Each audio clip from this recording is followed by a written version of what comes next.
to Pitch BrandTalk. I'm Simran Sabherwal. I have with me today Anurag Kumar. He's the Chief Growth Officer at Eureka Forbes. Anurag, hi. Hi, Simran.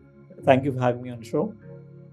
Anurag, I just want to start off first with how's the year been for Eureka Forbes, just to wrap up, particularly, how the last quarter has been, because that's the festival quarter, and how are you looking to end the year? Yeah, thanks for the question. And I think for starters, I would say we tracked recently declared our quarter three results for the financial year. And if you look at the numbers for the first 9 months of the year, in our continuing businesses, we have actually grown at about 12.4% on gross revenue. And we have grown about 60% on profit after tax. It's been a good double-digit healthy performance, and I think for the last 5 quarters now we've actually grown double-digit on revenue. So yeah, I think we are pleased with how the year has turned out so far. So, when you're talking about growth, where has the growth come from, both in terms of products as well as are you going deeper to tier two, tier three? Is that having a big pickup vis a vis the metros and tier one cities? Yeah, absolutely. So first of all, we have in our overall revenue, we have product revenue and we have service revenue. On product revenue, actually, we have grown, significantly higher in high double digits, actually. And within product, we have our multiple categories. We have water purifiers, vacuum cleaners. We have a smaller categories such as air purifiers and water softeners as well. And we've actually seen good all-round growth across all our categories. One of the things which we've actually called out specifically is that most of the categories that we operate in actually have a very low penetration in India. Okay. So even on water purifiers, which people like us would have been using for some time, even in urban India, only about 15% of homes actually have a water purifier, and rural Even in urban India. in urban India. It Okay. might be slightly higher in a metro city like Mumbai, but urban India overall 15%. In rural India, it's 3%. So it's literally nothing. So there's a huge opportunity, untapped opportunity to simply grow category penetration. And hence, we are actually seeing that growth is actually coming from all town classes, including tier one. But clearly, the opportunity is bigger in tier two and below. And hence, we are seeing those towns actually grow faster than tier one. So tier one is very, very large and growing well, but the other town classes are actually growing even faster. And this is true for water purifiers. Even in other categories, actually, we're seeing strong momentum across town classes. Okay, because in the smaller towns is growing, as you said, much faster on a smaller base, right? That's right. Now, you mentioned water purifier and the vacuum cleaners, which is I would say the core, what most consumers automatically associate with Eureka Fork. And I'm guessing that that's what contributes most to your revenue. How much does these two contribute to your revenue? So we have, as I mentioned, product revenue and service revenue. Hmm. Service revenue is largely about water because Hmm. it's a highly serviceable product with things like ins, Correct. repairs, and all of that. The product revenue that we have, almost about 70% is comes from water. Another 20 odd percent comes from vacuum cleaners. So about 90% of our product revenue is really these two categories. And then, of course, we have a couple of smaller categories such as air purifiers and water softeners, which we are developing right now. And we hope, we do believe that they'll become bigger in the future. I wanted to actually I asked both the water purifier and the vacuum cleaner first because I just wanted to get only into the air purifier category. We've seen it particularly every year when winter sets in, the pollution levels spikes up everywhere in India, and we've seen this year Delhi was really bad. Right. So how is this uptick, getting, how is this category growing? And what are you doing in communicating about this category? Because are people now, because of pollution, now looking to adopt the air purifiers in their house? What are the challenges when you are communicating and you're marketing? How do you go about it? Yeah. No, so I think great question, and you're right that actually in places like Delhi, there's a huge problem during the season. But even beyond winter, actually, it's not the air quality is particularly healthy. It's actually quite poor all around the year now, and we've actually seen that there's a problem not just in Delhi or North India, but also in other cities, and it could be for different reasons. Like in Mumbai, for instance, it's about the construction dust, which actually causes the AQI issues. In other cities, like in Bangalore, we have problems with pollen, for example, in some seasons. So AQI or air quality is actually a national problem. It's actually a problem which is now becoming a all round of the year problem. So we do believe that the category has a lot of potential to grow. I think what we have seen is that there is good adoption typically when there's an alarm on AQI and you can literally see it in the air. You can almost see the haze in the air and the smog in the air. People kind of just turn on the purifiers, they start buying air purifiers. Lesser so when you can't see it visibly as much. So, yes, there is a very clear skew in terms of purchase patterns that we do see today. I think what needs to be done, and I think we need brands to actually take the lead, is to actually educate consumers about the potential damage which this unseen pollution is actually causing to them, and the long-term damage it causes to their health, the lungs, etc., over a period of time. Issues, for example, such as asthma, allergies in kids, cough, sneezing, wheezing, etc., with older people, but also with healthy people, what it can actually do. I think that's an education which the category needs to see a lot more of. And I think, honestly, we have not seen too much of that happen in India so far. So that's something which is on our agenda as well. We haven't been able to do so much this year, but yes, it's on our agenda to do more in the years to come. So it will be your marketing for this particular sector will be around educating consumers, right? Absolutely, That's and what. telling them about the issues, the health hazards of air pollution Air pollution uh, throughout the year. throughout the year, and then doing something about it with the purifiers. Yeah. Now, I just want to come to again three main categories. So, how is your media mix kind of looking now? I'm presuming digital is the lead channel. So, how are you looking at it? What is the role of traditional media then for you in today's context? No, so we still do. If I think I would probably split media first into what we call as above the line and branding on the Hmm. one hand, and then of course you've got below the line and performance on the other hand. If I were to split it on those lines, and if I look at the first line, which is your above the line branding related media, we still do about I would say 60% on traditional media, which is your television largely and some degree of print, and the balance 40% is typically on digital, which also now includes specific areas such as influencer marketing. Besides the usual digital, which is on mobile and all of that.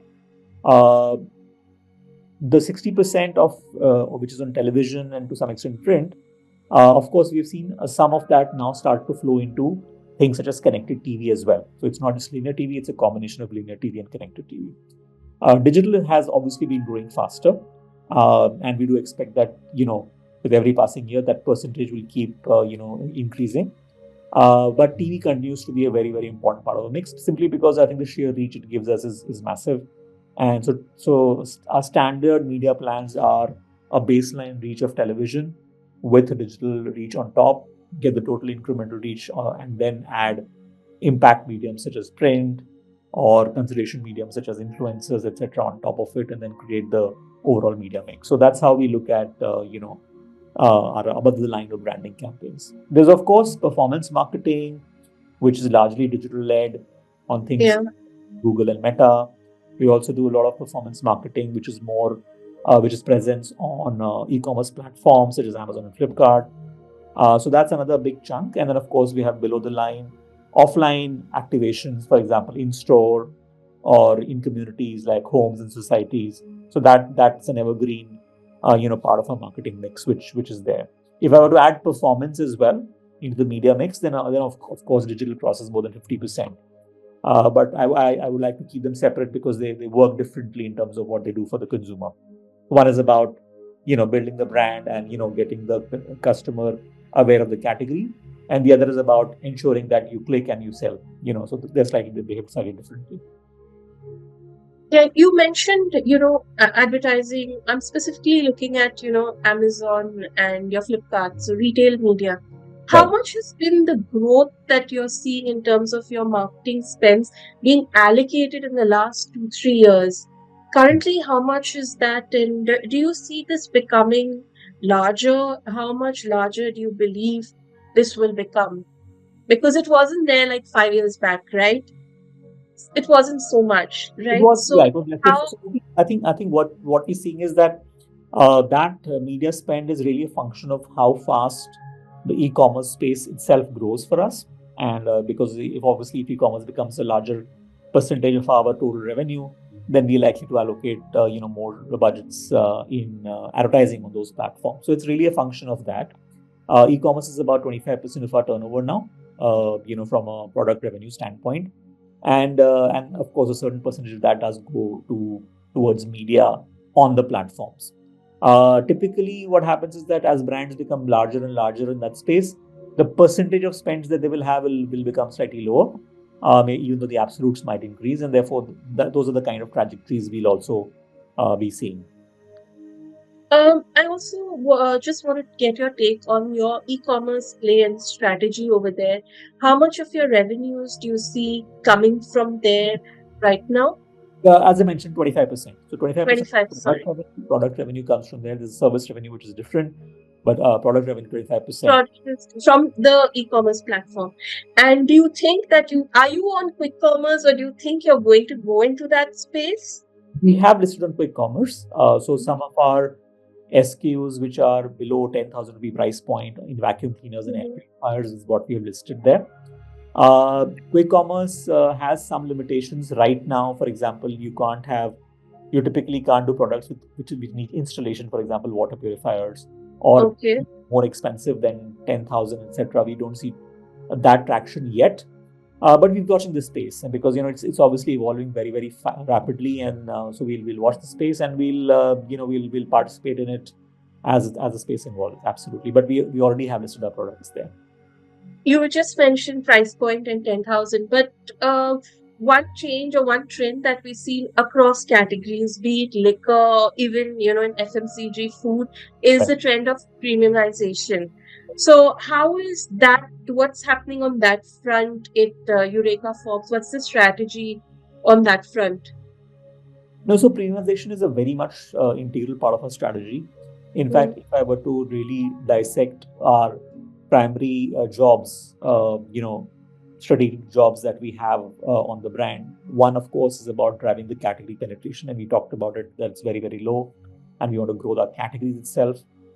Brands such as Aquaguard, water purifier, they're the leading brands in the categories, and they have the muscle to actually communicate to consumers and grow the category with the right products and the right price points and the right distribution. So that's one job. The other job that we have is really about premiumizing the market. And where does that come from?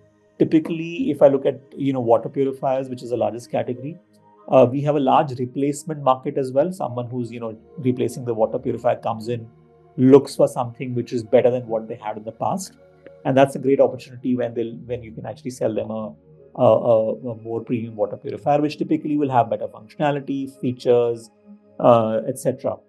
Uh, we've actually seen the premium segment of the market, including for our own business, grow faster than the other segments this year. Yeah.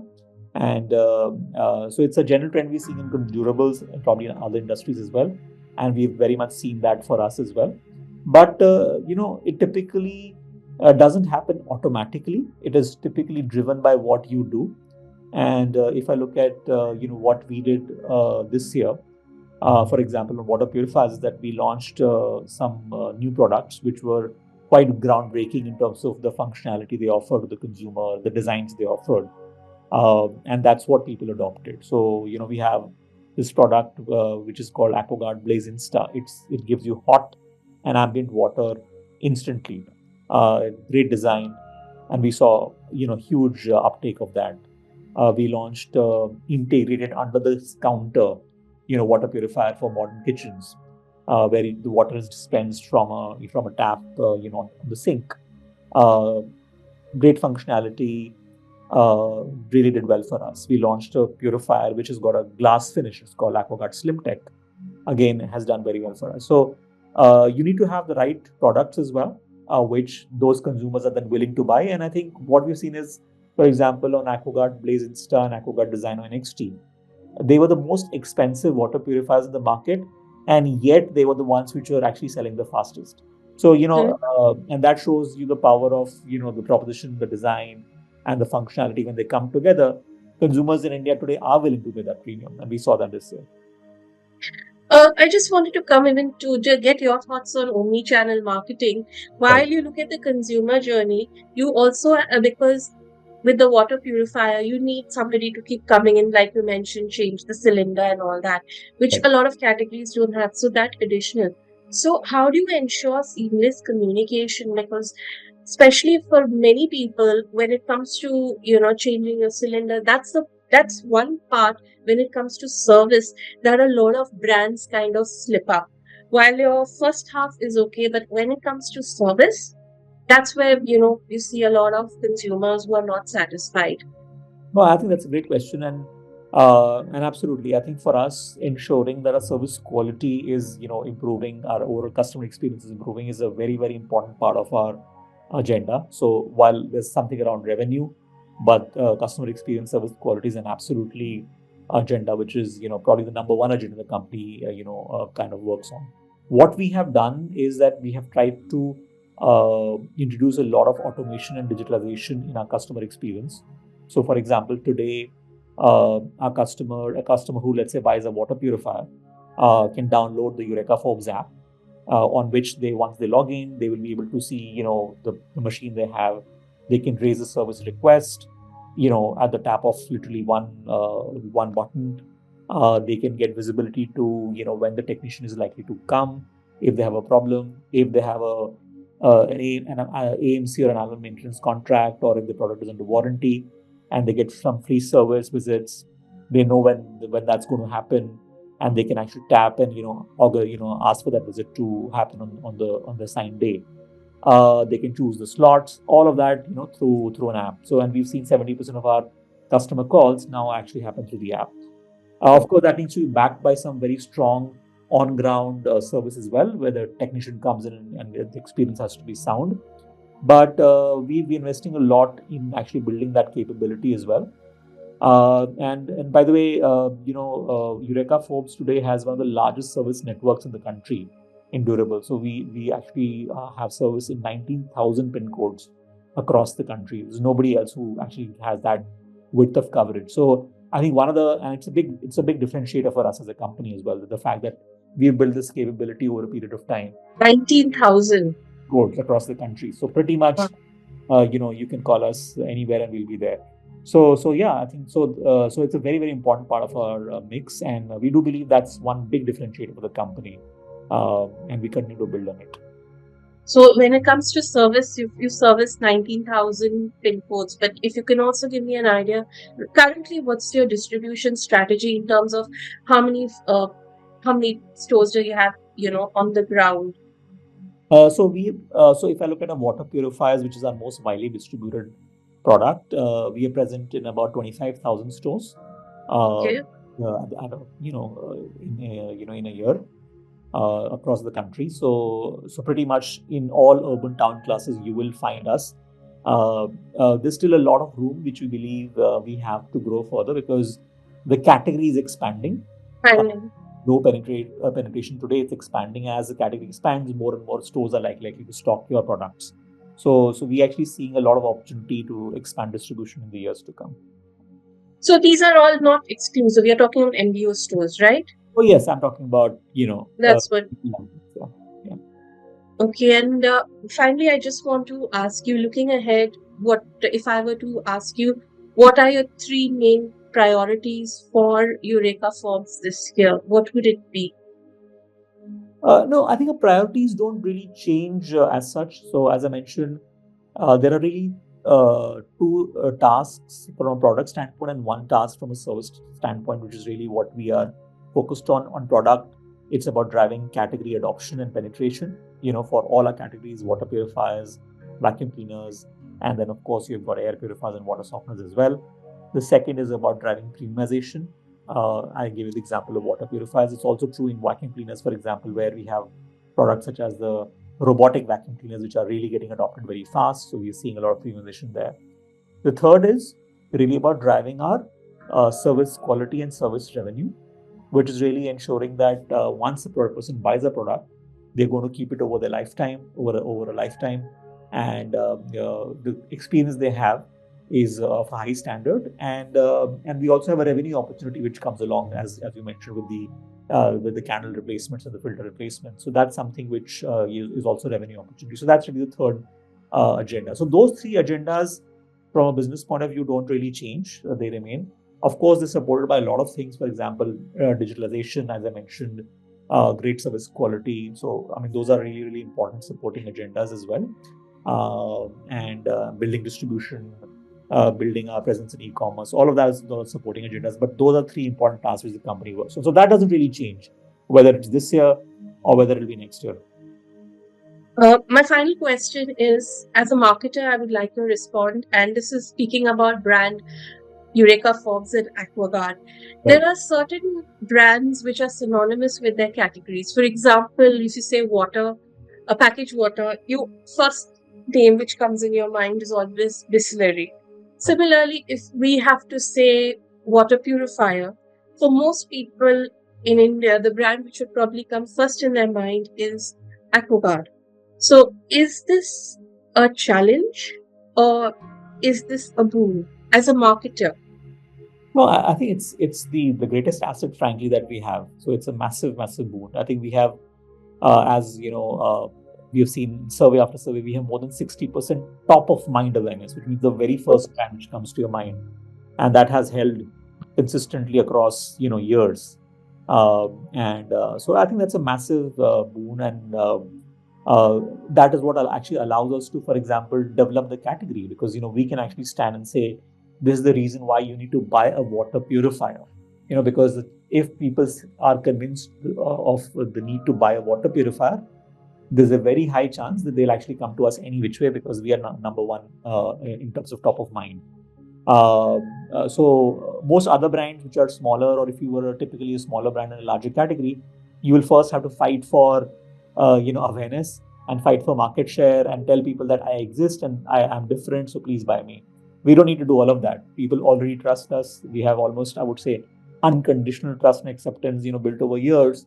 So it's a huge boon that we have. And equally on the vacuum cleaner side and other categories, we have Eureka Forbes as the corporate brand and the consumer-facing brand. So that also people, trust and admire. So it's a big boon, and I think the challenge, I would say, comes from more ensuring that if you are stewarding that great brand or those great brands, then how do you leave it in a much better place than where you inherited it? I think that's the challenge, and I think that's the path I or others in the company are upon right now. Thank you, Anurag, for your time. Thanks a lot, Simran. Thanks for having me on the talk.